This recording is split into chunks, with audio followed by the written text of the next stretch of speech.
Hello students, today we'll discuss specific project of accountancy class 12, right? Many students are facing problem in this, that how the project has to be made, right? That is not only clear to the students. So first of all, it is the syllabus that the CBSE have uploaded in the site. In that they have given 20 marks to project work, out of which they have bifurcated it also 12 marks for project file and 8 marks for viva. जो project CBSE ने दिया है ना, उसमें आपको mention करा हुआ है 12 मार्क्स किसके हैं, प्रोजेक्ट फाइल के हैं, और 8 मार्क्स किसके हैं, वाइवा के। तो टोटल होके 20 मार्क्स हो जाता है। इसके पहले इसमें रिटन टेस्ट भी हुआ करता था बिफोर लास्ट ईयर, राइट? तो अब वो हट गया, ईजी हो गया आपके लिए प्रोजेक्ट वर्क। इस प्रोजेक्ट वर्क में आखिरकार करना क्या क्या है हमें, तो ये प्रोजेक्ट वर्क के लिए सीबीएसई ने अपने सिलेबस में दिया है, you have to make a specific project based on the financial statement analysis of a company, right? अब financial statement of a company में क्या क्या आता है बेटा? उसकी बैलेंस शीट आती है, प्रॉफिट एंड लॉस अकाउंट आता है, कैश फ्लो स्टेटमेंट आता है, नोट्स टू अकाउंट्स आता है बेसिकली। तो आपको ये सारी चीजों का एनालिसिस करना है। उसमें भी उन्होंने आपको ऑप्शन दिया है, बोला you have to only cover 2 aspects from the following. ये गिवन 4 में से कोई भी 2 आपको करने हैं, राइट? उसमें से आपको comparative and common size statement, ratio, segment report and cash flow statement, इनमें से कोई भी 2 कवर करने हैं। तो basically student comparative and income size statement करता है और अकाउंटिंग रेशियोज करता है उनका, क्योंकि कैश फ्लो स्टेटमेंट ऑलरेडी आपको प्रिपेयर्ड मिल जाता है तो वो काउंट नहीं होता। तो ये दोनों चीज पे स्टूडेंट ज्यादातर वर्क करते हैं, राइट? सो अभी मैं बताऊंगा आपको एक और मेजर प्रॉब्लम है इसमें, है ना? This has one more major problem and that problem is कि from where to get these balance sheet, profit and loss, cash flow and notes to account, right? Student ये ढूंढ ही नहीं पाता बेटा। तो सबसे पहले आपको ध्यान रखना है कि आप एक लिस्टेड कंपनी सिलेक्ट करेंगे और उसमें भी आप प्रीवियस ईयर 23-24 के स्टेटमेंट्स निकालेंगे। तो सर ये तो मिल नहीं पाते ना, इसी में तो प्रॉब्लम है हमें। तो मैं आपको बताऊंगा कि ये अपन को मिलेंगे कहां से, या इसको डाउनलोड करने का या ढूंढने का प्रोसीजर क्या है। तो it is very easy to download annual report बेटा। You just have to go in Google and write annual report Reliance Industry 2023-24, right? Like for example, here I am searching for Reliance Industry. Whichever company you select, you just have to go write their name with annual report and you will get the data. Here on the third point, I have integrated annual report PDF. Okay, I'll open that. So you will see here that annual report has been opened. On the right hand side in the financial statements, I can see financial statement have been given, right? So I will just search that here in the PDF. It is page number 118, right? It will take me directly to page number 118.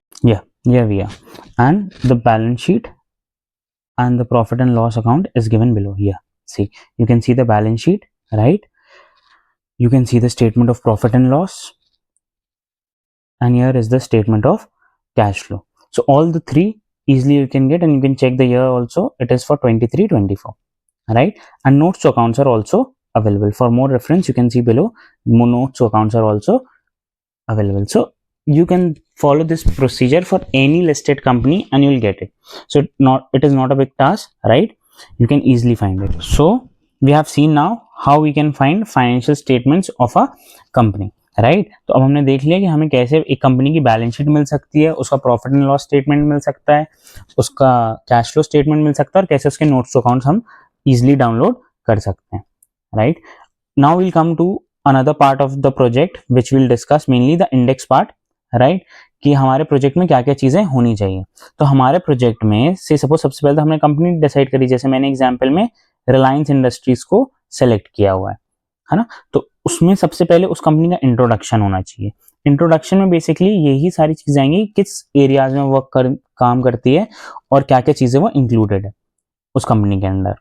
फिर आता है उसका history, how was the formation of company, सारी चीजें इसके अंदर मिलेगी आपको। विजन, मिशन, उनके वैल्यूज, किन एथिक्स पे वो काम करती है, उनका विजन क्या है, उनका मिशन क्या है, ये सारी चीजें आपको उनके एनुअल रिपोर्ट में मिल जाएगी स्टार्टिंग में। उनके बोर्ड ऑफ डायरेक्टर्स, आपको अपने प्रोजेक्ट में सारे बोर्ड ऑफ डायरेक्टर्स के नाम लिखने उस कंपनी के, और थोड़ा थोड़ा 2-2, 3-3 लाइन उनके बारे में लिख देनी है, that is enough. And try to stick the pages also on the plain side, right? Make the project one side for your project take pages which are one side ruled and one side plain. Okay, so all these things ये one page each में होना चाहिए कि introduction एक page का कर दिया आपने, हिस्ट्री एक पेज की लिख दी, विजन मिशन एक पेज में, और बोर्ड ऑफ डायरेक्टर जितने भी पेजेस में है 1 या 2 पेजेस में आपके आ जाएंगे, राइट। सो ये आपका इसमें कवर होगा। फिर आता है आपका main part, balance sheet, profit and loss and cash flow statement, जो आपने ऑलरेडी एनुअल रिपोर्ट से क्या कर लिया, डाउनलोड कर लिया।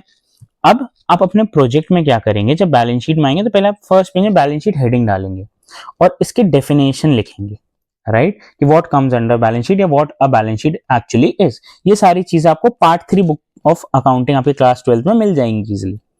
पहले आप इसकी डेफिनेशन लिखेंगे, फिर नेक्स्ट पेज से आप क्या करेंगे, आप बैलेंस शीट बनाएंगे जो आपने कंपनी की एनुअल रिपोर्ट से डाउनलोड करी है। आप बैलेंस शीट कंप्लीट करेंगे, फिर उसके बाद आप हेडिंग डालेंगे profit and loss statement, same procedure.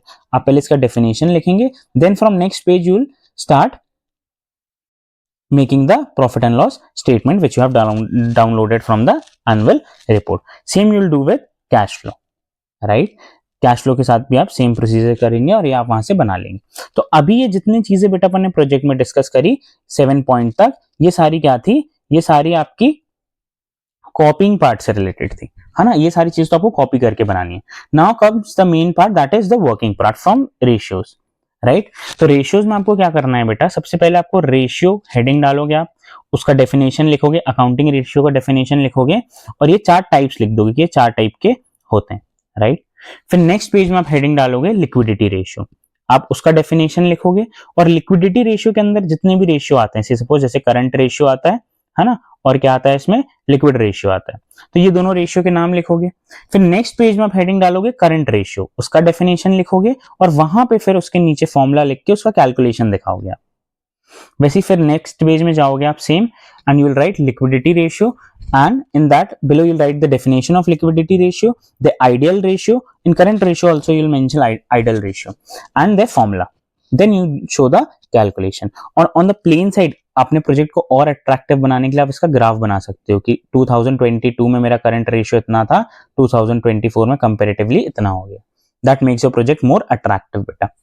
Same चीज आप सॉल्वेंसी के साथ करोगे, ये दोनों रेशियो खत्म करने के बाद सॉल्वेंसी में आओगे, सॉल्वेंसी रेशियो हेडिंग डालोगे, उसका डेफिनेशन लिखोगे, नाम लिखोगे कितने रेशियो सॉल्वेंसी के अंदर आते हैं, एंड अगेन आप फिर एक एक पेज में सारा सेम प्रोसीजर जो ऊपर अपन ने किया वैसा फॉलो करोगे। Same with profitability and same with activity.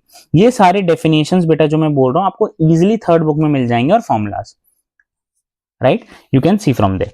फिर आप आते हो नेक्स्ट कैलकुलेशन में आपकी जो है comparative and common size financial statement. Already एक चैप्टर है आपके 3rd पार्ट में, आपने कैलकुलेट करना सीखा होगा, तो सेम वे आप इस कंपनी की बैलेंस शीट और प्रॉफिट एंड लॉस स्टेटमेंट देख के इसको कैलकुलेट करोगे। फिर आता है आपका कंक्लूजन कि आपने इस प्रोजेक्ट में क्या सीखा, then comes bibliography, okay, from where all you have collected those sources you can mention that. So basically ये एक आइडल इंडेक्स है बेटा, इसमें थोड़े बहुत चेंजेस हो सकते हैं जो आपके टीचर आपको बताएं, तो आप उनसे कंसल्ट कर लीजिएगा।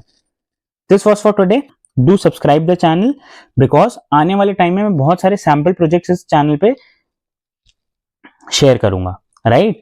सो आपको इससे काफी हेल्प मिलेगी और जिसमें ये सारा कैलकुलेशन होगा, ये सारी चीजें होंगी, है ना, कि आपको पता चलेगा कि प्रोजेक्ट एक्चुअली में दिखता कैसा है, राइट, उसमें ये सारी चीजें कवर रहेंगी। So thank you for today, that's all. If you find this video helpful, do like, share and subscribe. I'll be coming with more such concepts regularly. Thank you.